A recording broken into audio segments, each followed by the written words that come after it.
Police কর্মীর আক্রমণের শিকার হয়েছেন পার্শ্ববর্তী এলাকার গৃহবধূ ও শিশু সন্তান। প্রেক্ষিতে অভিযুক্তের শাস্তির দাবি করেন বিশালগড় ঘড়িয়ামারা পঞ্চায়েত জেলা এলাকার স্থানীয়রা।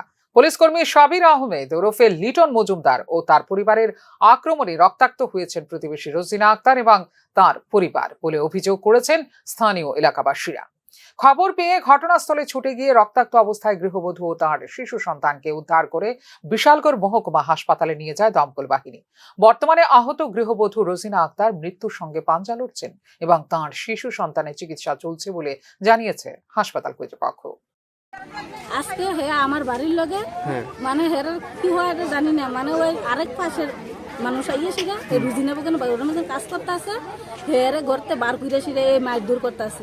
হের সাবদুরু শুনির বউ তো কি কারণে মারধর করছে, কি কারণে মারধর করতেছে এটা আমরা কইতারি না। তারা মারফুট দেখছি, তার মারফুট দেখে গিয়ে আমরা গিয়ে ছড়াইছি।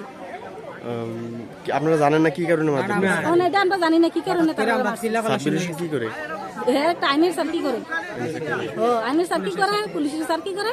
হের বউর লই যারে মারধর করছে হের জামাই কি আসল না বাড়িতে? না হের জামাই বাড়িতে ছিল, খাল্লা বাড়ির মাঝে। হের একটা ছোট্ট ফুলা